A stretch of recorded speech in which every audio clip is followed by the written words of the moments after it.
15 മണ്ഡലങ്ങൾ പൂർത്തിയാക്കി മാവേലിക്കരയിലേക്ക്. 16ാമത്തെ മണ്ഡലത്തിൽ എത്തുമ്പോൾ എത്ര കിലോമീറ്റർ ഓടിയെന്ന് ഓർമ്മയുണ്ടോ? ഒരു ഓർമ്മയുമില്ല.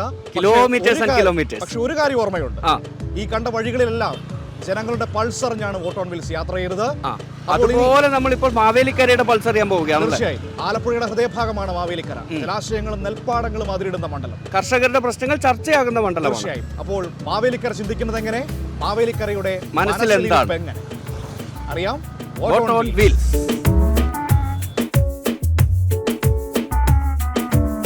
മാവേലിക്കര യാത്രയിൽ ആദ്യം വരുന്നത് താഴക്കരയിലാണ്. എന്താ ഇവിടെ കാര്യം? ഇവിടെ രണ്ട് അമ്മമാരെ കാണാനുണ്ട്. കുറെ അമ്മമാരെ കണ്ടു. വണ്ടിയോടെ സ്കൂട്ടർ അവിടെ. വണ്ടിയുടെ കാര്യം പറയാത്തത് നല്ലത്. ഈ ചങ്ങായി സ്കൂട്ടറിന്റെ താക്കോല് ഹോട്ടൽ മുറിയിൽ വെച്ച് എന്നിട്ട് ലോക്ക് നശിപ്പിച്ചു. ഇപ്പൊ അവിടെ കൊല്ലനെ വിളിക്കാൻ പോയിരിക്കും ഹോട്ടൽ റൂം പൊളിച്ച് നമ്മൾ ഈ ഒരു ഭാഗം ഷൂട്ട് ചെയ്ത് പോകുമ്പോഴേക്ക് വണ്ടി കിട്ടിയാൽ യാത്ര തുടങ്ങും. ഞാൻ പറഞ്ഞ രണ്ട് അമ്മമാരിവിടെ. ഈ അമ്മമാർക്ക് എന്താ പ്രത്യേകത? കുറച്ച് പ്രത്യേകത ഉണ്ട്. അവിടെ ഇരിക്കാം. അമ്മ നമസ്കാരം. എന്നാണ് വിശേഷം? എന്നാണ് വിശേഷം? സുഖാണോ? ആണല്ലേ. പിന്നെ ഞങ്ങളുടെ വിശേഷം, ഞങ്ങൾക്ക് മോന് 1 മാസത്തെ പെൻഷൻ കൊടുക്കണം. ഞങ്ങളത് കേട്ടിട്ടാ ഇങ്ങോട്ട് വന്നു. ഇവിടെ വന്നപ്പോൾ പറഞ്ഞു അരുൺകുമാർ സ്ഥാനാർത്ഥി വന്നപ്പോൾ അമ്മമാര് രണ്ടുപേരും പെൻഷൻ കിട്ടിയ തുക കൊടുത്തു എന്ന് പറഞ്ഞു. അതെന്താ അങ്ങനെ? അങ്ങനെ കൊടുത്താൽ ഞങ്ങൾക്ക് ഇഷ്ടമാണ് സ്നേഹം. ആ സ്നേഹം ഞങ്ങൾ വിടാനൊക്കത്തില്ല. അതുകൊണ്ടാണ് ഞങ്ങൾ കൊടുത്തത്. ഇനി പാർട്ടിയുള്ള സ്നേഹം അനുസരിച്ച് ഞങ്ങൾ ചെയ്ത്. അതുകൊണ്ട് അരുൺകുമാർ ഇവിടെ പാസ്സാകണം, അങ്ങനെ ഞങ്ങളുടെ ആഗ്രഹം. പാസ്സാകണം. അതിനു വേണ്ടി ചെയ്തതാ. പാസ്സാവോ? ആകണം എന്ന് ഞങ്ങൾ നിങ്ങളുടെയൊക്കെ അനുഗ്രഹം ഉണ്ടല്ലോ, അപ്പൊ പാസ്സായി വരാതിരിക്കില്ലല്ലോ. പ്രാർത്ഥിക്കുന്നുണ്ട്. പാസ്സാകത്തില്ലേ? ഞങ്ങൾ അതുപോലെ പ്രയത്നിക്കുന്നുണ്ട് പാസ്സാകാൻ തന്നെ. ഈ കൊടിക്കുന്നിൽ സുരേഷിനെ കുറിച്ച് എന്താ അഭിപ്രായം? കൊടിക്കുന്നിൽ സുരേഷ് കോൺഗ്രസ് അല്ലേ, ഞങ്ങൾക്കുമായിട്ട് അത്ര പിടുത്തമില്ല. അല്ല, കോൺഗ്രസ് എന്നുള്ള പോട്ടെ, MP ആയിരുന്നു ഇവിടുത്തെ. ഇവിടുത്തെ MP അയാൾ ജയിച്ചു പോയി. ഞങ്ങൾ കണ്ടിട്ടേ ഇല്ല. പിന്നെ ഇല്ല കൊറേ കാലമായില്ലേ? കുറെ കാലമായി. പിന്നെ വോട്ട് ചോദിക്കാൻ വന്നാൽ കൊടുക്കാൻ ഒക്കുവോ? ഒന്നും ചെയ്തു തന്നിട്ടില്ല അല്ലേ? ഒന്നും ചെയ്തിട്ടില്ല. അമ്മ, ഈ പെൻഷനൊക്കെ കിട്ടിയപ്പോ സന്തോഷമായിരുന്നോ? പെൻഷൻ കിട്ടി. കഴിഞ്ഞ മാസത്തെ 1 മാസത്തെ പെൻഷൻ ഞങ്ങളുടെ സ്ഥാനാർത്ഥിക്ക് കൊടുക്കണമെന്ന് ഞങ്ങൾ നിശ്ചയിച്ച് വെച്ചിരുന്ന് കൊടുത്ത്. അതുപോലെ ഈ പെൻഷന്റെ കാര്യത്തിലൊക്കെ പലരും പലതും പറയുന്നുണ്ടല്ലോ, പെൻഷൻ കൊടുക്കുന്നില്ല, അങ്ങനെ സംസ്ഥാന സർക്കാരിനെതിരെയൊക്കെ എന്തൊക്കെയോ പറഞ്ഞുകൊണ്ടിരിക്കുന്ന ഒരു സമയത്താണ് പെൻഷൻ കിട്ടുന്നത്. ആ പെൻഷൻ തുകയാണ് നിങ്ങൾ സ്ഥാനാർത്ഥിക്ക് കൊടുക്കുന്നത്. എന്തുകൊണ്ടാണ് അങ്ങനെ ഒരു തീരുമാനം എടുത്തത്? ഞങ്ങളുടെ സ്ഥാനാർത്ഥിയെ എനിക്ക് കൊടുക്കുക എന്നുള്ളതാണ്, സഹായിക്കുക, അത്രയേ ഉള്ളൂ. പിന്നെ പലരും പറഞ്ഞ് പെൻഷൻ കിട്ടുന്നില്ല, വോട്ട് കൊടുക്കരുത്, അവനെ ഇവിടുന്ന് അങ്ങ് മാറ്റണം എന്നൊക്കെ പലരും പറയും. അതൊന്നും ഞങ്ങളാരെയും ബാധിക്കത്തില്ല. അഭിപ്രായം പറയത്തില്ല. അത് കിട്ടുമെന്നൊരു ഉറപ്പുണ്ടോ? ഉറപ്പുണ്ട്. അതുകൊണ്ടാണ് ഞങ്ങൾ മിണ്ടത്തില്ല. ഞങ്ങൾ ഒരു ചെറിയ കുടിശ്ശിക വന്നാലും പിന്നീട് അത് കിട്ടുമെന്ന് ഉറപ്പുണ്ട്. എന്നാലും കിട്ടും. സർക്കാരിൽ ആ ഒരു വിശ്വാസം ഉണ്ടോ അമ്മേ? ഞങ്ങൾക്ക് നല്ല വിശ്വാസമുണ്ട്. നാളെ ഞങ്ങൾക്ക് കിട്ടുമെന്ന് ഞങ്ങൾക്കറിയാം. ഈ പത്രത്തിലും ചാനലിലും ഒക്കെ ഇത് കിട്ടില്ല എന്നൊക്കെ പറഞ്ഞ് വാർത്തകൾ വരുന്നൊക്കെ ശ്രദ്ധപ്പെടുമ്പോ അങ്ങനെ എപ്പോഴെങ്കിലും ഒരു പേടി തോന്നിയിട്ടുണ്ടോ ഇത് കിട്ടാതാവുന്നില്ല? ഈ 600 രൂപയ്ക്ക് നമ്മുടെ ഉമ്മൻചാണ്ടി സാറ് ഭരിച്ചപ്പോഴേ 600 രൂപയ്ക്ക് 5 വർഷം ഇട്ടിരുന്നു. 600 രൂപയ്ക്ക് ഈ 600 രൂപയിൽ 1600 ആക്കിയതാരാ? അത് നമ്മുടെ പാർട്ടിക്കാരല്ലേ. പിന്നെ ഞങ്ങളെന്തിനാ വേറെ ഒന്നിനു പോകുന്നത്? അപ്പൊ കാണാൻ കേട്ടോ. സന്തോഷ വാർത്തയായിട്ട് വരാം. അപ്പൊ പോയാലോ? ഓക്കെ, നമുക്ക് ഇവിടെ നിന്ന് അടുത്ത സ്ഥലത്തേക്ക്. അതെ, യാത്രകൾ ഇനിയും ബാക്കിയാണ്. ആദ്യം പോയി വണ്ടി എടുക്കണം. ശരി, അപ്പോൾ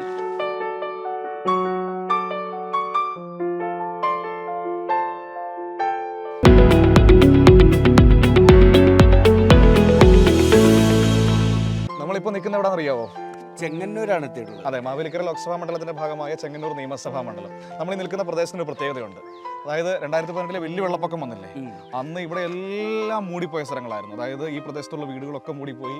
ഈ നമ്മൾ ഈ നിൽക്കുന്ന ഇലക്ട്രിക് പോസ്റ്റ് ഉണ്ടോ? ചെറിയ അളവല്ല, ഒരു പക്ഷേ നമ്മുടെ ഹൈറ്റിന്റെ ഒരു 3 ഇരട്ടി. ആ ലൈൻ കമ്പി അടക്കം വെള്ളത്തിൽ മൂടിപ്പോയ സ്ഥലങ്ങളാണ്. ഇതിന്റെ മുകളിലൂടെയാണ് അന്ന് മറ്റേ മത്സ്യത്തൊഴിലാളികളുടെ വള്ളങ്ങളൊക്കെ വന്ന് നമ്മുടെ ആളുകളെയൊക്കെ രക്ഷാപ്രവർത്തനം നടത്തി രക്ഷിച്ചുകൊണ്ട് പോയത്. അപ്പോൾ അങ്ങനെ ഒരു പ്രദേശത്തൂടെ നടക്കുമ്പോൾ മാത്രമല്ല, ചെങ്ങന്നൂരുമായി ബന്ധപ്പെട്ട് മന്ത്രി സജി ചെറിയാൻ അന്ന് വലിയ ഇടപെടൽ നടത്തിയതൊക്കെ വലിയ ചർച്ചയായതും ഒക്കെ ആയിരുന്നു. അപ്പോൾ നമ്മൾ അങ്ങനെ ഒരു പ്രദേശത്തൂടെ വരുമ്പോൾ ഈ നാട്ടിലെ ജനങ്ങൾക്ക് ആ ഓർമ്മകൾ പ്രളയത്തെ അതിജീവിച്ചു വന്ന മനുഷ്യർക്ക് ഈ തെരഞ്ഞെടുപ്പിൽ എന്താണ് പറയാനുള്ളതെന്ന് അറിയണ്ടേ? അവരുടെ എം പി അന്ന് എങ്ങനെ പ്രവർത്തിച്ചിരുന്നു എന്നറിയണ്ടേ? തീർച്ചയായും ചോദിക്കണമല്ലോ. അത് ചോദിക്കണമല്ലോ. അപ്പോൾ നമ്മൾ വരുമ്പോൾ രണ്ടു മൂന്ന് ആൾക്കാരെ കൂടെ ഉണ്ട്. ഇവിടെയൊക്കെ തെരഞ്ഞെടുപ്പ് പ്രവർത്തനങ്ങളുടെ ഒരു സജീവമായി നടക്കുന്നുണ്ടെന്നാണ്. എന്താണ് ചേച്ചി, ഇലക്ഷൻ വർക്കാണ്? ഇലക്ഷൻ വർക്കാണ്. ഇലക്ഷൻ വർക്കല്ലേ? അതെ അതെ. ഞാൻ അമ്മയോട് വോട്ട് ചോദിക്കാൻ വേണ്ടി ഞങ്ങൾ ഇറങ്ങിയതാണ്. അമ്മേ ആദ്യം അമ്മയോട് ഞങ്ങൾ കുറച്ച് ചോദിച്ചാലും ഇങ്ങനെ വരുന്നാല് ഇതിന് കൊടുത്തേ ഉള്ളൂ. ചോദിച്ചാലും ചോദിച്ചില്ലാലും കൊടുക്കുവോ? അതെന്റെ അത്ര സ്നേഹം. അത്ര സ്നേഹം എന്താ ഞങ്ങളുടെ അരിവാള ആണല്ലേ? അരിവാൾ വിട്ടൊരു കളിയില്ല. കൊയ്യാൻ പോണം. അപ്പൊ ഈ ഒരു സ്ഥലം എന്ന് പറയുന്നത് വലിയ രീതിയിൽ പ്രളയം ബാധിച്ച ഒരു സ്ഥലമാണല്ലോ. വെള്ളപ്പൊക്കം അന്നത്തെ ഓർമ്മകളൊക്കെ ഇപ്പോഴും ഉണ്ടോ? എങ്ങനെയായിരുന്നു അന്നത്തെ ഒരു അവസ്ഥ? എന്ന് വെച്ചാൽ വെള്ളം പൊങ്ങി എല്ലാരും അങ്ങോട്ടും ഇങ്ങോട്ടും ഒക്കെ പോയി. പിന്നെ ഈ വലിയ വെള്ളം വന്ന് പെരയുടെ മണ്ടയൊന്നും കാണത്തില്ല. എല്ലാരും വലിയ സ്കൂളിലായിരുന്നു. വീടൊക്കെ മൂടിപ്പോയല്ലേ? എല്ലാം മൂടിപ്പോയി. അല്ല, അന്ന് നമ്മുടെ കൊടിക്കുന്നിൽ സുരേഷ് ഇവിടെ വന്നായിരുന്നോ നിങ്ങളുടെ എം പി? വന്നില്ല. വന്നില്ല. വെള്ളപ്പൊക്കം ആയതുകൊണ്ടാണ് വരാത്തെ? വന്നായിരുന്നു. എനിക്കറിയത്തില്ല, ഇവിടെ ഒന്നും വന്നില്ല. ഇല്ല. അപ്പൊ ഇത്തവണ പുള്ളി വീണ്ടും മത്സരിക്കാൻ വരുമ്പോ എന്താ പറയാനുള്ളത്? അന്നേരം ഞങ്ങൾ പറഞ്ഞോളാം. ആണല്ലേ? പറയാൻ വേണ്ടി ഇരിക്കുക. രണ്ട് പറയാനുണ്ട്. അങ്ങനെ ഇരിക്കുവല്ലേ? അപ്പൊ ഈ വോട്ട് ചോദിച്ചു വന്ന ചേട്ടന്മാരോട് എങ്ങനെയായിരുന്നു ഈ ആ ഒരു പ്രളയത്തിന്റെ ഒരു സമയത്ത്? ഇവിടെ വരുമ്പോൾ ഈ വെള്ളപ്പൊക്കത്തെ കുറിച്ച് പറയാതെ പറ്റില്ല. പ്രളയത്തിന് വരെ ഇവിടെ പ്രളയം ഉണ്ടാകുമ്പോൾ ഞാൻ ഉൾപ്പെടെ പഞ്ചായത്ത് മെമ്പറാണ്. ആ സമയത്ത് തലേദിവസം വൈകുന്നേരം ആയപ്പോഴത്തേന് ഏകദേശം ഇവിടം വരെയായി. അപ്പോൾ അത് വെള്ളം കയറ് സ്വാഭാവികമായി ഈ പ്രദേശത്ത് ഒരു പരിധി വരെ വെള്ളം കയറുന്ന ഒരു പ്രദേശമാണ്. അപ്പോൾ അങ്ങനെ ഞങ്ങൾ വിചാരിച്ചു. പക്ഷേ ഒരു 10 മണിയോട് സഖാവ് സഹിച്ചറിയാൻ വിളിച്ചു പറഞ്ഞ് മുഴുവൻ പേരെയും അടിയന്തരമായി ഇവിടെ നിന്ന് ഇറക്കണം, അല്ലെങ്കിൽ ഇവരെല്ലാം വെള്ളത്തിൽ മുങ്ങി. പുള്ളി ഭയങ്കര വികാരമായിട്ടാണ് സംസാരിച്ചത്. നമുക്ക് പറയുമ്പോൾ ബുദ്ധിമുട്ട് തോന്നുന്നുണ്ട്. അത്ര കഠിനമായ പുള്ളി രാത്രി മുതൽ ഈ തീരുന്നിടം വരെ ഇവരോടൊപ്പം നിന്ന് എല്ലാ ക്യാമ്പുകളിലും പുള്ളി വീട്ടിൽ പോയി ഒരു ഭക്ഷണം പോലും കഴിച്ചിട്ടില്ല. സ്വന്തം ഇവരോടൊപ്പം നിന്ന് ഭക്ഷണം കഴിച്ച് ആ ക്യാമ്പ് എന്ന് അവസാനിക്കുന്നു അന്ന് വരെ ഇവരോടൊപ്പം നിന്ന ഒരു MLA ആണ്. ഇത് പറയുമ്പോഴേ സ്വാഭാവികമായ ചോദ്യം വരും, നിങ്ങളുടെ MP-യും അന്ന് ഇവിടെ ഉണ്ടായിരുന്നു എന്നുള്ളത്. ഈ പ്രദേശത്തെ തിരിഞ്ഞു നോക്കിയിട്ടില്ല. ഈ പ്രളയം എന്ന് പറഞ്ഞാൽ പുള്ളി ഈ ദേശത്ത് കണ്ടില്ല. പിന്നെ പ്രളയത്തിന് കണ്ടതെന്ന് പറഞ്ഞാൽ ഇവിടുത്തെ സാധാരണക്കാരായ മത്സ്യത്തൊഴിലാളികളും ഇവിടുത്തെ സാധാരണക്കാരായാലും കൂടെ സഹായിച്ചതല്ലാതെ ഈ കോൺഗ്രസ് എന്ന ഒരു പാർട്ടി ഇവിടെ ഒരു പ്രതിനിധി പോലും ഈ പ്രളയവുമായിട്ട് ബന്ധപ്പെട്ടുകൊണ്ട് ഒരു സഹായം ഈ പ്രദേശത്തല്ല, ഈ മുളക്കട പഞ്ചായത്ത് ഒരിടത്തും നടത്തിയിട്ടില്ല. ഈ ഒരു സാഹചര്യത്തിൽ ഈ തെരഞ്ഞെടുപ്പിൽ എങ്ങനെയായിരിക്കും ഈ പ്രദേശത്തിന്റെ ഒരു പ്രതികരണം എന്താണ് മനസ്സിലാക്കാൻ കഴിയുന്നത് ഇങ്ങനെ വീടുകളൊക്കെ കയറുമ്പോൾ? ഈ പ്രദേശത്ത് ഇടതുപക്ഷത്തിന്റെ നമ്മളോടൊപ്പമാണ് ഈ പ്രദേശത്തുള്ള എല്ലാവരും നിൽക്കുന്നത്. ഈ പ്രളയ സമയത്ത് ഇടപെടലുകളൊക്കെ എന്തായാലും ജനങ്ങളുടെ മനസ്സിലുണ്ടാവും. തീർച്ചയായിട്ടും. ഞാൻ പ്രളയ സമയത്ത് ക്രിസ്ത്യൻ കോളേജിൽ 13 ദിവസം അവിടെയായിരുന്നു കേരളത്തിലെ ഏറ്റവും വലിയ ക്യാമ്പ് നടത്തിയിരുന്നത്. പ്രളയ സമയത്ത് 2500-ലധികം ആൾക്കാരെ പങ്കെടുപ്പിച്ച ക്യാമ്പ്. ഞങ്ങളുടെ മന്ത്രി അന്ന് MLA ആണ്. ഫുൾ ടൈം ആ ക്യാമ്പിൽ ഞങ്ങൾക്ക് വേണ്ട എല്ലാ കാര്യത്തിലും ഇടതുപക്ഷത്തിൻ്റെ എല്ലാ മന്ത്രിമാരും എല്ലാവരും ഞങ്ങൾക്ക് ആ ക്യാമ്പിൽ വരികയും വേണ്ടതായ എല്ലാ സപ്പോർട്ടും ചെയ്യുകയും ചെയ്തിട്ടുണ്ടായിരുന്നു. നിങ്ങൾ ജയിപ്പിച്ചു വിട്ട ഒരു ജനപ്രതിനിധി MP എന്ന നിലയിൽ ഒരാളുണ്ടായിരുന്നല്ലോ ഇവിടെ. അദ്ദേഹത്തിന്റെ പ്രവർത്തനം എങ്ങനെയുണ്ടായിരുന്നു ഈ സമയത്തൊക്കെ? ഞങ്ങൾ ഈ പ്രദേശത്ത് അങ്ങനെ അധികം കണ്ടിട്ടില്ല പുള്ളിയെ. ഈ സമയത്തൊന്നും ഞങ്ങളങ്ങനെ അധികം കണ്ടിട്ടേ ഇല്ല. അങ്ങനെ ഒരു MP ഇവിടുന്ന് ജയിച്ചു പോയതായിട്ട് മാത്രം ഞങ്ങൾക്കറിയാം. കഴിഞ്ഞ 7 വർഷമായിട്ട് ഇവിടുന്ന് MP ആവുന്നുണ്ട്. പക്ഷേ അദ്ദേഹത്തിൻ്റെതായ ഒരു പ്രവർത്തനവും ഈ പ്രദേശത്ത് നടത്തിയിട്ടില്ല. ഞങ്ങൾക്ക് ഏറ്റവും സന്തോഷത്തോടെയും അഭിമാനത്തോടെയും പറയാൻ സൈച്ചറിയാനോടൊപ്പം ഞങ്ങളോടൊപ്പം നിൽക്കുന്നത് ഒരു MP വേണം. ഞങ്ങൾക്കും കൂടെ ഉണ്ടെങ്കിൽ ഇനി നമുക്ക് ഒരുപാട് വികസനം. നല്ലൊരു ചെറുപ്പക്കാരനാണ്. അരുൺകുമാർ ജയിക്കും ഇപ്രാവശ്യം തീർച്ചയായിട്ടും. നല്ല ഉറപ്പുണ്ട്. ഒരു ഫണ്ട് നഷ്ടപ്പെടുത്താൻ ഞങ്ങളൊക്കെ ജനപ്രതിനിധികളാണ്. ഞങ്ങളുടെ ഫണ്ട് എത്രയും ഞങ്ങളെല്ലാവരും ജനപ്രതിനിധികളായിരുന്നു. എത്രയും ഞങ്ങൾ ഉപയോഗിക്കാനാണ് നോക്കുന്നത്. അത് നഷ്ടപ്പെടുത്തുക എന്ന് പറയുന്നത് നമ്മൾ ജനങ്ങളോട് ചെയ്യുന്ന ഏറ്റവും വലിയ തെറ്റാണ്. 2018 പ്രളയത്തിൽ വളരെയധികം ദുരന്തമെന്ന് പറഞ്ഞാൽ ഇവിടെ സംഭവിച്ചത് പൊടി കുഞ്ഞുങ്ങളൊക്കെ വെള്ളത്തിൽ വീഴുകയും എടുക്കുകയൊക്കെ ചെയ്തണക്കെ ആ MP ഇങ്ങോട്ടൊന്ന് തിരിഞ്ഞു നോക്കുമോ, ഇവിടുത്തെ കഷ്ടപ്പാട് എന്തുവാന്ന് ചോദിക്കാൻ വരുമോ ചെയ്ത ഈ പ്രദേശത്ത് വന്നിട്ടില്ല. ഈ ദയനീയവും ഇത്ര രൂക്ഷമായ ഒരു സാഹചര്യം ഉണ്ടായപ്പോൾ നിങ്ങളുടെ MP നിങ്ങളുടെ കൂടെ നിന്നിരുന്നു? MP മഹാബലി വരുന്ന പോലെ വോട്ടിനൊന്ന് വരും. എല്ലാവരും കൈ കാണിക്കും, അനുഗ്രഹിക്കും, വോട്ട് മേടിക്കും. ഇത് 5 വർഷം കൂടുമ്പോഴേ വരുള്ളൂ. മറ്റേത് 1 വർഷത്തിലൊരിക്കലല്ലേ. അത് പുള്ളിക്കാരൻ്റെ എന്തോ ഒരു പ്രത്യേകത ഉള്ളതുകൊണ്ട് 5 വർഷം കൂടുമ്പോൾ വന്നാൽ മതി എന്നുള്ളത്. അതാണ് പ്രളയത്തിന്റെ ഓർമ്മകളും പ്രളയത്തിന്റെ ഓർമ്മകളും ജനപ്രതിനിധികളുടെ ഇടപെടലുമാണ് അവർ പറഞ്ഞു അതെ വെക്കുന്നത്. അതൊക്കെ മനസ്സിൽ വെച്ചുകൊണ്ടാണ് ഇത്തവണ പോളിംഗ് ബൂത്തിലേക്ക് നാട് പോകുന്നത്. പോകുമ്പോൾ ഇവരുടെ എല്ലാം മനസ്സിൽ കൃത്യമായും അന്നത്തെ ഇടപെടലുകളെല്ലാം തന്നെ ഉണ്ട്. അത് കൃത്യമായി കാണുകയും ചെയ്യാം. അതെ, അതാണ് ഇത്തവണ ബൂത്തിൽ മാവേലിക്കരയിൽ പ്രതിഫലിക്കാൻ പോകുന്നത്. നോക്കാം എന്താണ് സംഭവിക്കാൻ പോകുന്നത്. ചെങ്ങന്നൂരിന്റെ ഏകദേശം ഒരു മനസ്സറിഞ്ഞു. അപ്പൊ പോയാലോ? ഇനി അടുത്തടുത്തേക്ക് പോകാം. അതെ, അപ്പോൾ ചെങ്ങന്നൂരിൽ നിന്ന് യാത്ര തുടരുകയാണ്. വണ്ടി ഇതുവരെ കിട്ടിയിട്ടില്ല കേട്ടോ. വണ്ടി കിട്ടും. വണ്ടി കിട്ടണം.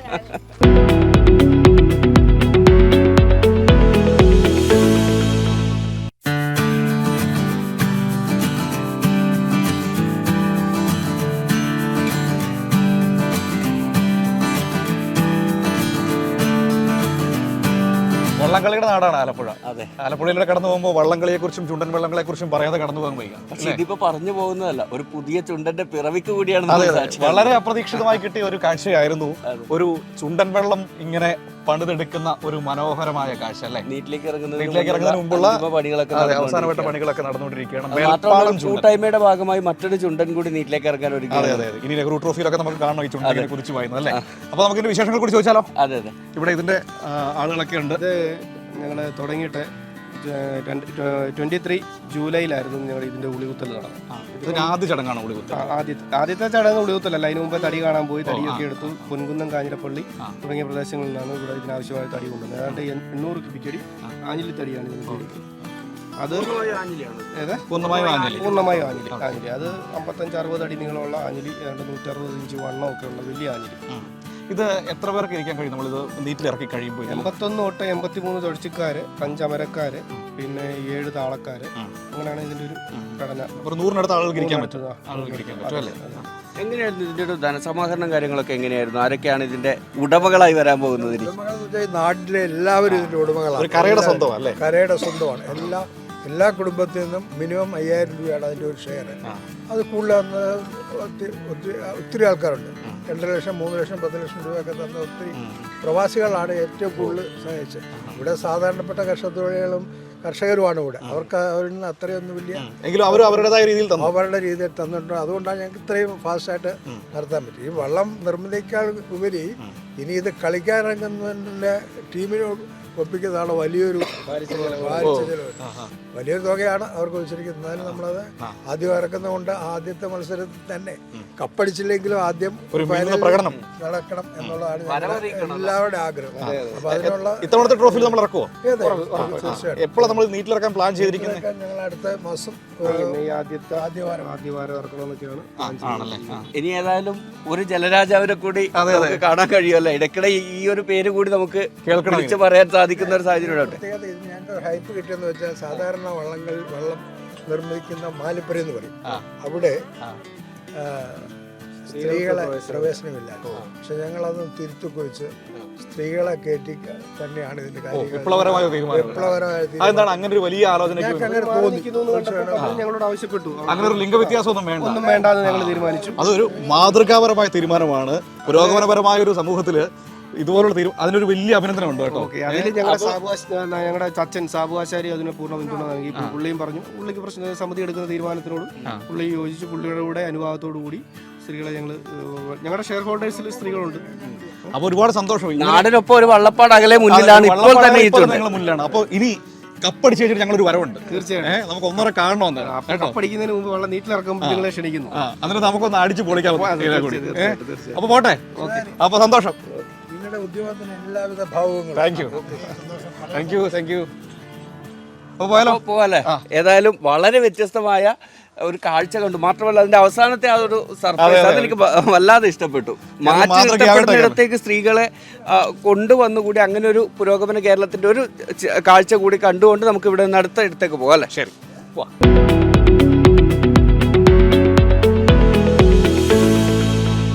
ഞങ്ങളിപ്പോൾ സഞ്ചരിക്കുന്നത് മാവേലിക്കര മണ്ഡലത്തിലെ വിയപുരം പഞ്ചായത്തിലെ ഒരു പാടശേഖരത്തിന് നടുവിലൂടെയാണ്. കൊയ്ത്ത് കഴിഞ്ഞ് പാടം ഇങ്ങനെ ഒഴിയാണല്ലേ?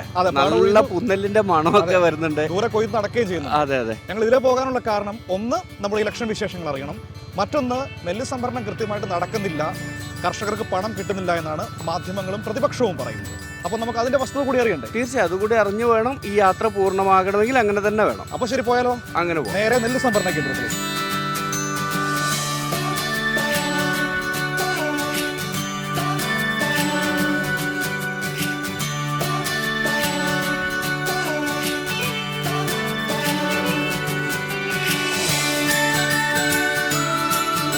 എങ്ങനെയുണ്ട് ചേട്ടാ നെല്ല് സംഭരണമൊക്കെ കാര്യങ്ങളൊക്കെ? കുഴപ്പമില്ല പോകുന്നു. ആ ഇത് ഏതാ പാടശേഖരം ഏതാ? മുപ്പായിക്കേര് മുട്ടുംപാട്. ഏതാ? മുപ്പായിക്കേര് മുട്ടുംപാട് പാടശേഖരം മേൽപ്പാടം. ആണല്ലേ? എങ്ങനെയുണ്ടായിരുന്നു ഇത്തവണത്തെ വിളവൊക്കെ? വെള്ളമൊന്നും വലിയ കുഴപ്പമില്ല പോകുന്നു. ഈ ചൂടൊക്കെ ചെറിയ പ്രശ്നം ഉണ്ടാക്കിയോ? ചൂടുണ്ടതിൽ കയറ്റായിരിക്കും, കൃഷിക്കാർ നെല്ല് കയറ്റി വിടണ്ടേ. മുഴുവനായിട്ട് കഴിഞ്ഞു ഈ ഒരു സീസണിലെ കൊയ്ത്ത് മുഴുവനായിട്ട് കഴിഞ്ഞു. തുടങ്ങിയതോളൂ അല്ലേ? ഇന്നലെ 4 ലോഡ് കയറ്റി വിട്ട്, ഇനിയിപ്പോ നാളെ 4-5 ലോഡ് കയറ്റി വിടുന്നു. മൊത്തം എത്ര ലോഡ് ഉണ്ടാവും ഇവിടെ? ഒരു കുറഞ്ഞ ഒരു 50 ലോഡ് 50 ലോഡ് ഉണ്ടാവും അല്ലേ? അതിന് പൈസ കൃത്യമായിട്ട് കിട്ടുന്നു? പൈസ കിട്ടും. കുഴപ്പമൊന്നുമില്ല.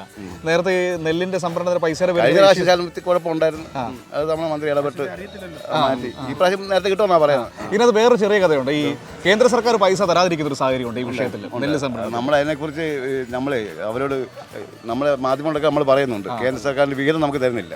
അതിൻ്റെ ആയിട്ട് കുറെ അപാകതകൾ നമുക്കുണ്ട്. പക്ഷേ മാധ്യമങ്ങൾ കേരള സർക്കാർ തരുന്നില്ലെന്നാണല്ലോ പറയുന്നത്. എല്ലാ മേഖലയിലും ഉണ്ട്. നമ്മളെ പെൻഷൻ കേന്ദ്ര വിഹിതം തരുന്നില്ല.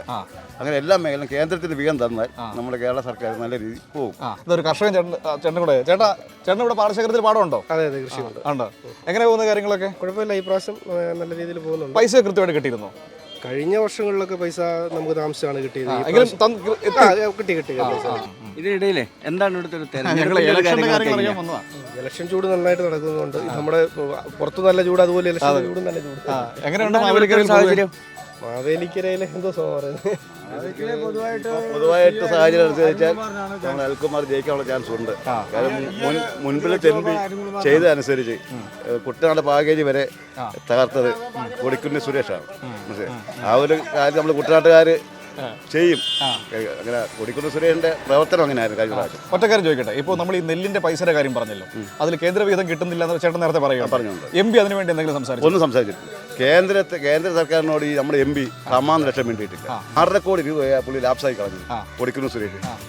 അതിനെതിരെ പുള്ളി നമ്മളെ പറയുകയല്ലാതെ പുള്ളി ഇവിടുത്തെ MP 18 പേരും കേന്ദ്രത്തിനെതിരെ ഒന്നും സംസാരിച്ചിട്ടില്ല. നമ്മുടെ കേരളത്തിന് വേണ്ടി ഒരു ഭാഗം സംസാരിക്കാത്ത 18 MP ഉള്ളത്. ഇവിടെ ഒരു മാറ്റം ഉണ്ടാവുമോ? അങ്ങനെയാണ് തീർച്ചയായിട്ടും ഉണ്ടാകാനുള്ള സാധ്യതയുണ്ട്. കറക്റ്റ് കാര്യമല്ലേ മാറ്റം ഉണ്ടാകുന്നത്? അതെന്താ അങ്ങനെ ഒരു കറക്റ്റായ കാര്യത്തിലേക്ക്? MP ഇവിടെ ഒന്നും ചെയ്തിട്ടില്ല, അതുകൊണ്ടാണ് ഇവിടെ കറക്റ്റായിട്ട് ഇപ്പോൾ ഒരു മണ്ഡലത്തിൽ ഇപ്പം പുതിയതായിട്ട് ഒരാൾ വന്നിട്ടുണ്ടല്ലോ, ആ ആൾ ജയിക്കുക എന്നുള്ളതാണ്. നിങ്ങളുടെ കർഷകരുടെ പ്രശ്നങ്ങളൊക്കെ MP യോട് സംസാരിച്ചിരുന്നു? പല പ്രാവശ്യം സംസാരിച്ചിരുന്നു. ഇവിടെ പ്രളയം ഉണ്ടായി, ഇങ്ങോട്ട് നെറ്റിപ്പോലും നോക്കിയിട്ടില്ല. അപ്പോൾ അങ്ങനെയുള്ള കാലഘട്ടത്തിൽ ഇങ്ങനെയുള്ള കാര്യങ്ങളൊക്കെ ചെയ്യേണ്ടതല്ലേ, MP അല്ലേ ചെയ്യേണ്ടത്. അപ്പോൾ ആ കാലഘട്ടത്തിലൊന്നും ഞങ്ങളെ തിരിഞ്ഞു നോക്കാത്ത MP പിന്നെ ഞങ്ങൾ പിന്നെ വീണ്ടും വോട്ട് ചെയ്യേണ്ട കാര്യമുള്ളൂ. എന്താ പറയാനാ, ഇപ്പം ചെറുപ്പക്കാരനായിട്ട് വന്ന പുള്ളിയെ നമ്മൾ നമ്മുടേതായിട്ടുള്ള ഒരു പ്രോത്സാഹനം കൊടുത്ത് നല്ല രീതിയിൽ മുമ്പോട്ട് വിടണമെന്നാണ് ആഗ്രഹിക്കുന്നത്. നിങ്ങളുടെ ഈ ഞങ്ങളുടെ വിയോരം പഞ്ചായത്തിലെ വോട്ട് എനിക്ക് വേണ്ടെന്ന് പറഞ്ഞു. പക്ഷേ പുള്ളി അങ്ങനെ തീർത്ത് പറഞ്ഞത്. പക്ഷേ അദ്ദേഹത്തിന് ഏറ്റവും കൂടുതൽ വോട്ട് കിട്ടിയ ഒരു പഞ്ചായത്ത് വിയോരം പഞ്ചായത്താണ് പുള്ളി. എന്നിട്ട് പോലും പുള്ളി ഈ ഏരിയ തിരിഞ്ഞു നോക്കിയിട്ടില്ല. പിന്നെ ഞങ്ങൾ പുള്ളിക്ക് വേണ്ടി വോട്ട് ചെയ്യേണ്ട കാര്യമില്ല. പുള്ളിക്ക് വേണ്ടി ഞങ്ങൾ വോട്ട് ചെയ്യുന്ന കാര്യമില്ല. MP എന്ന് പറഞ്ഞാൽ ഇവിടെ ഈ റൂട്ട് പോകത്ത് പോലും ഇല്ല. കാരണം ചോദിച്ചു കഴിഞ്ഞാൽ ഇപ്പം ഞങ്ങളുടെ അരുൺകുമാറെ ഞങ്ങൾക്ക് വിജയിപ്പിക്കണം. വിജയിച്ചിരിക്കും.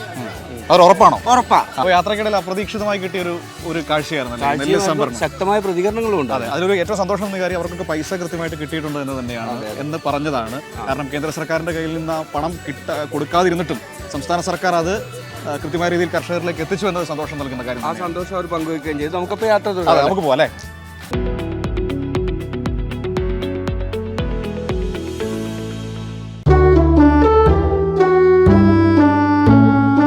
മാവേലിക്കരയിലെ ഞങ്ങളുടെ യാത്രയിൽ ഇപ്പോൾ ഞങ്ങൾ നിൽക്കുന്നത് എടത്വ പള്ളിയുടെ മുന്നിലാണ്.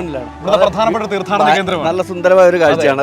മനോഹരമായൊരു തോടിന്റെ കരയ്ക്ക് നിൽക്കുന്ന പള്ളിയിലൂടെ ബോട്ട് സർവീസ് ഒക്കെ ഇവിടെ ഇല്ല, അപ്പുറ സൈഡിലാണ്. ഇത് ഇവിടുത്തെ ഏറ്റവും പ്രധാനപ്പെട്ട തീർത്ഥാടന കേന്ദ്രമാണ്. അടുത്ത ദിവസം പെരുന്നാൾ തുടങ്ങാൻ കുറച്ച് ദിവസങ്ങൾക്ക് പെരുന്നാൾ തുടങ്ങും. ഇപ്പോൾ തന്നെ ഒരുപാട് ആളുകൾ 27-നാണ് പെരുന്നാൾ തുടങ്ങുന്നത്. തുടങ്ങിക്കഴിഞ്ഞാൽ പിന്നെ തമിഴ്നാട്ടിൽ നിന്നും ഒക്കെ വലിയ തോതിൽ ആൾ വരുന്ന സ്ഥലം കൂടിയാണ്. അപ്പോൾ ഈ നാട്ടിലെ മാത്രമല്ല ഇവിടുത്തെ ഈ പാലവും അതെ രസകരമായ കാഴ്ചയാണ്. അപ്പോൾ ഇവിടുത്തെ ആളുകളുടെ ഒരു പൾസ് കൂടി അറിയണുണ്ട്. തീർച്ചയായും. ചേട്ടാ നമസ്കാരം. എന്താണ് തെരഞ്ഞെടുപ്പ് കാര്യങ്ങളൊക്കെ? തെരഞ്ഞെടുപ്പ് കാര്യമെന്ന് പറഞ്ഞാലേ ഈ 17 വർഷമായിട്ട് കൊടിക്കുന്നിൽ സുരേഷ് ഇവിടുന്ന് ജയിച്ചു പോകുന്നുണ്ട്. എടത്വപ്പള്ളി എന്ന് പറഞ്ഞ ഒരു തീർത്ഥാടന കേന്ദ്രമാണ്. ലക്ഷോപലക്ഷം ജനങ്ങൾ വന്ന് പോകുന്ന ഒരു സ്ഥലമാണ്. അദ്ദേഹം ഇവിടെ കുടിയേറുമ്പോഴെല്ലാം വന്ന് പറയാറുള്ള ഒരു വാക്കുണ്ട്, ഞാൻ എടത്വപ്പള്ളിയുടെ ഒരു പാലം പണിത് തരാമെന്ന്, ഈ തിരക്കൊഴിവാക്കി തരാമെന്ന്. ആ വലിയ പാലത്തിൻ്റെ അവിടെ നിന്ന് തിരക്കൊഴിവാക്കി തരാമെന്ന് അദ്ദേഹം പറയാറുണ്ട്. ഇന്ന് നാടി വരെ അത് പാലിച്ചിട്ടില്ല. അതുപോലെ തന്നെ ഇവിടെ എടത്തുവാടി ഒരു വികസന പ്രവർത്തനത്തിന് അദ്ദേഹത്തെ കൊണ്ട് ഒരു കാര്യവും നടത്തിയിട്ടില്ല. അപ്പൊ ഈ തവണ എടത്തുവായ്ക്ക് ഒരു മാറ്റം വേണമെന്നാണ് എടത്തുവായ്ക്ക് ഒരു മാറ്റം വേണം. അതിനുള്ള ഒരു സ്ഥാനാർത്ഥിയെ നമ്മൾ നിർത്തിയിട്ടുണ്ട്. ഒരു ചെറുപ്പക്കാരനായ പയ്യൻ, അരുമസുന്ദരനായ ഒരു പയ്യൻ. ആ പയ്യനെ എല്ലാവരും വോട്ട് ചെയ്ത് വിജയിപ്പിക്കണമെന്നാണ് ഞങ്ങൾ പറയുന്നത്.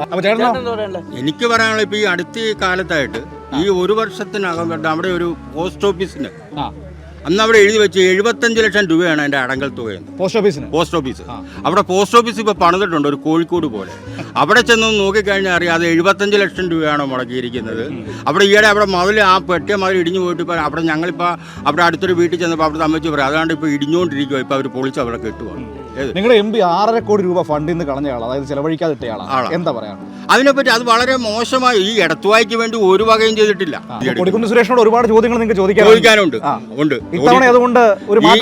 ഈ തവണ ചെറുപ്പക്കാരനായ ആ സി അരുൺകുമാറിനോട് ജനങ്ങൾക്കൊരു പ്രതിബദ്ധതയുണ്ട്. ഒരു മാറ്റം ഇവിടുത്തെ എടത്തുവായിൽ ജനങ്ങളും ആഗ്രഹിക്കുന്നുണ്ട്. അതുണ്ടാകുമെന്നാണ് ഞങ്ങൾ നോക്കാം. നമുക്ക് അവിടെ കുറച്ച് ആളുകൾ കൂടിയൊക്കെ നിൽക്കുന്നുണ്ട്.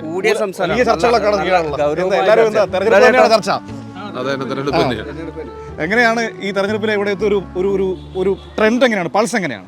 ഇപ്രാവശ്യം ഒരു മാറ്റം ഉണ്ടാവും. അതിനായി അരുൺകുമാർ എന്ന് പറഞ്ഞ ചെറുപ്പക്കാരൻ ഇവിടെ ജയിക്കും. അതെന്താണ് അങ്ങനെ ഒരു ഉറപ്പ് നിങ്ങൾക്ക്?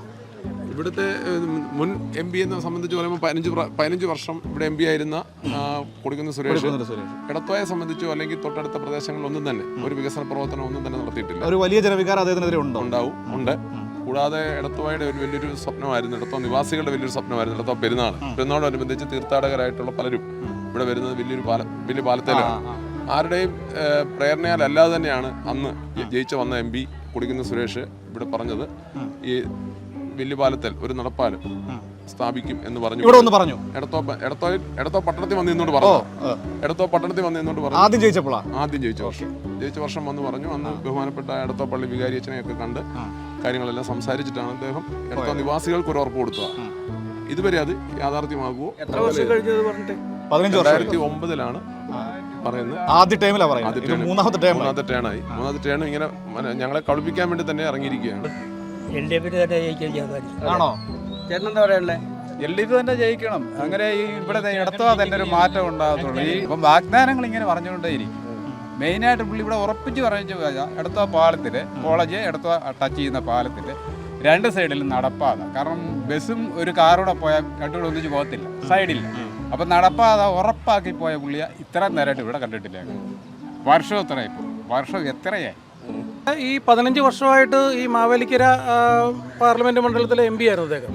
ഈ എടത്തുവായെ സംബന്ധിച്ചോളം അല്ലെങ്കിൽ തലവടി അങ്ങനെയുള്ള പ്രദേശം സംബന്ധിച്ചോളം ഈ പറയപ്പെട്ട ഒരു കാര്യങ്ങളും, കാരണം കൊടിക്കുന്നിൽ സുരേഷിൻ്റെ യാതൊരു ഒരു കാര്യങ്ങളും ഇവിടെ നടന്നിട്ടില്ല. എന്താ പറയുന്നത്, ആടിനെ തൂപ്പ് കാണിച്ചുകൊണ്ട് മുന്നിക്കൊണ്ട് ഇങ്ങനെ ആടിൻ്റെ മേളിൽ ഇപ്പം അറിയാമല്ലോ, മുന്നിൽ കെട്ടിക്കൊണ്ട് നടന്നു കഴിഞ്ഞാൽ ആട് ഈ തൂപ്പ് കാണിച്ചു എന്നുകൊണ്ടൊക്കെ പുള്ളി എല്ലാ പ്രാവശ്യവും എടത്തുവായിലെ വോട്ട് കിട്ടാൻ വേണ്ടി പുള്ളി ചെയ്യുന്ന പരിപാടിയാണ് ഞങ്ങൾ ഈ നടപ്പാലം ഉണ്ടാക്കി തരാം, നടപ്പാലം ഉണ്ടാക്കിയപ്പോൾ ഇനി ഇപ്പോഴും പറയും ഇത്തവണ അങ്ങനെ പോകാൻ താല്പര്യമില്ല, തയ്യാറല്ല എന്നാണ് പറയുന്നത്. തയ്യാറുമല്ല. ഈ പ്രാവശ്യം ഞാൻ വൻപിച്ച ഭൂരിപക്ഷത്തിൽ അഡ്വക്കേറ്റ് സി അരുൺകുമാർ ഇവിടെ വിജയിക്കും. അതിനകത്ത് 100%. കാരണം എന്താ, അങ്ങനെയാണ് ഇവിടുത്തെ ഒരു ട്രെൻഡ്. അങ്ങനെ തന്നെയാണ്. ചെറുപ്പക്കാരും തൊട്ട് പ്രായമുള്ള ആൾക്കാർ തന്നെ, UDP-യിലുള്ള ആൾക്കാർ തന്നെ പലരും ഞങ്ങൾ ഇവിടെ നിന്ന് പറയുന്നത്, ഞങ്ങൾ ഓരോ ജംഗ്ഷനിൽ നിന്ന് പറയുന്നതൊക്കെ ചായ കുടിക്കാൻ കയറുമ്പോൾ കയറുന്ന കാണാൻ ഇപ്രാവശ്യം കഴിഞ്ഞ കാലങ്ങളിലൊക്കെയും UDP-ന് വേണ്ടി മരണ പോരാട്ടങ്ങൾ നടത്തിയ രാവിലെ തൊട്ടും വൈകിട്ടും ഒക്കെയും തോരണങ്ങൾ ഒട്ടിച്ചും പോസ്റ്റർ ഒട്ടിച്ചും നടന്ന ആൾക്കാർ പോണക്കും ഈ പ്രാവശ്യം അരുൺകുമാറിനെ വിജയിപ്പിക്കണം. ഒരു ചെറുപ്പക്കാരൻ കയറി വരട്ട്. ഈ 15 വർഷമായിട്ട് നമ്മുടെ നാടിന് യാതൊരു പ്രയോജനമില്ല. അങ്ങനെയെങ്കിൽ ഒരു പുതിയ ഒരു പരീക്ഷണം എന്ന രീതിയിൽ നമുക്ക് ഈ അരുൺകുമാറിനെ ഒന്ന് വിജയിപ്പിച്ചാൽ എന്താണെന്നുള്ള ചർച്ചയാണ്. അതിൽ വളരെയധികം ഞങ്ങൾക്ക് ഒരു വിജയപ്രതീക്ഷയുണ്ട്. വേറെ കാര്യം ചോദിച്ചോട്ടെ, ഈ താടിയുടെ സ്റ്റൈൽ എന്താ? ഇതൊരു വെറൈറ്റി ഇല്ല. ഇപ്പൊ നിങ്ങൾ ചോദിച്ചില്ല എന്റെ താടിയെ പറ്റി. ഇത് തന്നെയാണ് അതിന്റെ ഒരു വെറൈറ്റി. എല്ലാവരും ഒന്ന് ഓർക്കണം. ആർക്കെങ്കിലും എന്തെങ്കിലും ഒരു വെറൈറ്റി വേണ്ട. ശക്തമായ എതിർപ്പാണ്. ശക്തമായ വികാരം ഈ പ്രാവശ്യം. Okay, thank you. സന്തോഷം.